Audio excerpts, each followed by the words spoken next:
Clint Eastwood, America's treasure and Hollywood's unbreakable mountain, turned silence into power and a look into legend. For over 70 years, he became the living example of strong America. From a poor boy during the Great Depression, he climbed to success with rough hands and unbreakable will. Over 70 movies for Academy Awards, and millions of hearts worldwide bowed before that strong look. His fortune is amazing.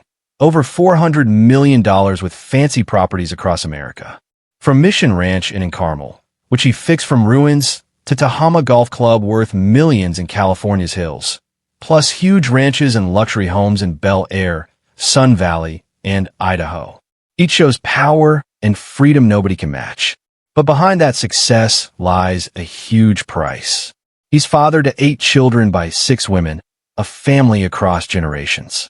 Fame brought glory but stole his peace. He has everything: money, power, legend, yet lost things that couldn't be bought back: time, love, and years with those he cherished. Before becoming Hollywood's last cowboy, he was a forgotten child of America's hardest years. Born May 31st, 1930 in San Francisco during the Great Depression. He weighed 11 pounds. Nurses called him Samson. His father, a steel worker, watched factories close. His mother held the family together through pure determination. By age 10, Clint lived in over a dozen towns. Some nights they slept in their car under street lights. His stomach growled, but nobody spoke of hunger. Silence was cheaper. He learned to read his parents' fear, his father's stare, his mother's trembling voice. School offered no refuge. He was held back, later expelled. At 12, he found a broken piano and taught himself to play until fingers bled. That piano was the first thing that couldn't leave him. Proof hard work builds beauty. At 21 in 1951, while serving as Army swimming instructor, his Navy plane crashed into the Pacific. He swam over 2 miles through freezing black water, salt burning his throat, muscles locking. When he crawled ashore, trembling and half-conscious, he realized how fast life could vanish. That night became his foundation. Survival meant focus. Time was real currency. He carried this into every decision, filming movies weeks early. Every acre bought, every film directed rooted in that night learning difference between surviving and living. In early 1950s Hollywood, Clint arrived with no training or connections, barely enough money. Some nights dinner was stale coffee and half sandwiches. When he couldn't afford gas, he slept in his car. He took odd jobs, digging pools, stacking lumber, anything to survive. Casting directors rejected him repeatedly. Too stiff, too quiet. For nearly a decade, patience was his only currency. His break came in 1959 with Rawhide. His stillness caught attention. Then Italian director Sergio Leone offered a fistful of dollars. Made on tiny budget paying $15,000, it earned over $20 million and changed cinema forever. With the good, the bad, and the ugly, he became global icon. By 1970s, fame and money weren't enough. He wanted freedom. With savings, he founded Malpaso Productions, tired of asking permission. His first directing project, Play Misty for Me in 1971, wasn't safe but haunting. While other directors drown in ego, Clint worked efficiently. By Unforgiven's 1992 premiere, he'd stripped westerns to bones. Guilt, loss, redemption. 2 Oscars proved he didn't need Hollywood's permission for masterpieces. $1 Million Baby made $216 million. Gran Torino, $270 million.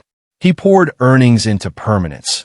Mission Ranch in lovingly restored, Tahoma Golf Club carved into hills, ranches across Northern California, homes in Bel Air, Sun Valley, Idaho.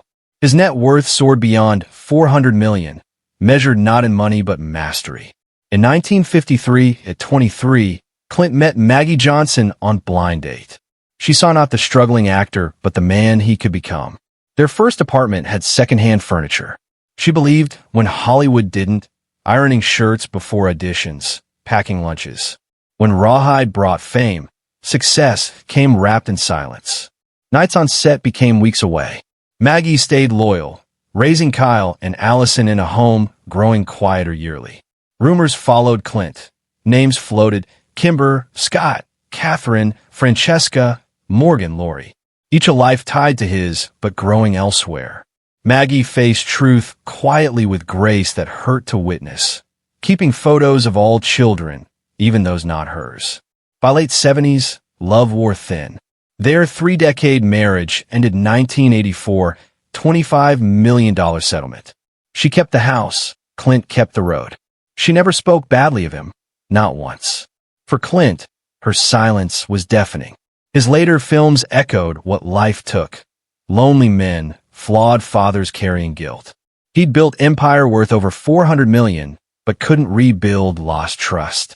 If Maggie steadied his climb, Sandra Locke met him at Summit and watched him fall. Meeting 1972 on Outlaw Josie Wales' set, they were two storms colliding. For 14 years, they were Hollywood's paradox: perfect on-screen, fragile behind. Films like The Gauntlet pulsed with their real-life energy. What began as devotion tightened into dependence. Two pregnancies ended before becoming life. Quiet funerals of dreams. By late 80s, Clint began relationship with Frances Fisher, soon daughter Francesca born. When Sandra found out, it shattered her. She filed lawsuit for acknowledgement. Years later, asked if she still loved him. She whispered, waiting for apology that never came. When Sandra passed 2018, Clint said nothing, just silence. Friends understood it wasn't indifference but grief. Her laughter lingered in halls he restored, her shadow in every piano melody. For all his wealth, none filled space she left. Sandra was reflection of his humanity, reminder love once lost echoes louder than applause. In life's twilight, Christina Sandera appeared as whisper of calm, meeting at his mission ranch where she worked as hostess. By 2014, she'd moved in, offering what he'd sought: stillness. For nearly a decade, she became quiet rhythm of his days. Cooking meals, sure walks, sitting beside him at piano. But July 18th, 2024, Christina passed at 61 from heart complications. Through spokesperson came only words: Christina was lovely, caring woman. I'll miss her very much. Something changed after. On sets he seemed far away between takes, lost in unreachable thoughts. At Carmel Estate, reminders lingered everywhere. He'd finally stopped chasing ghosts with her, now lived surrounded by silence again. Clint Eastwood fathered 8 children with 6 women. Kyle became jazz musician, Allison actress and director, Kimber producer, Scott rising Hollywood star with father steel gaze, Catherine writer, Francesca model and filmmaker, Morgan youngest daughter, Lori given for adoption in 50s who reconnected decades later. None speak with resentment. Time softened what fame fractured, smaller family gatherings now, dinners at Carmel, birthdays marked by presence, not grandeur. He's grown gentler, slower to judge, quicker to listen. There were no grand reconciliations, just gestures, dinner invitations, quiet hugs, nods across rooms. Even legends must face most human reckoning. Love once missed can still be mended not through words but presence. Today at over 90, Clint Eastwood lives not in fame's noise but endurance's hush. His fortune around $400 million is quiet result of 70 years relentless work. Mission Ranch spans 22 acres of whitewashed cottages and piano bar. Tahama Golf Club opens onto 2,000 acres of rolling wilderness. Other homes scattered like life chapters: Bel Air Mansion, Sun Valley, Idaho Retreat, Rising River Ranch, discreet Maui oceanfront home. His classic car collection reflects character. Grand Torino restored by own hands, vintage Lincoln, Porsche. No private jet, no yacht. His indulgence was longevity, choosing what lasts over what shines. He's placed assets in trusts designed to preserve family harmony.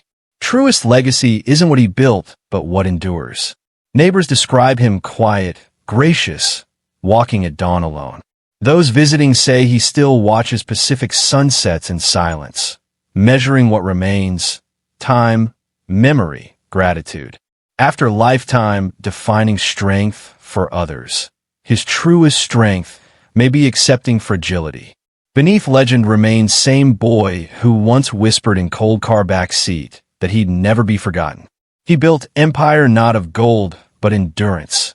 Empire of will, silence, and faith that persistence itself is immortality.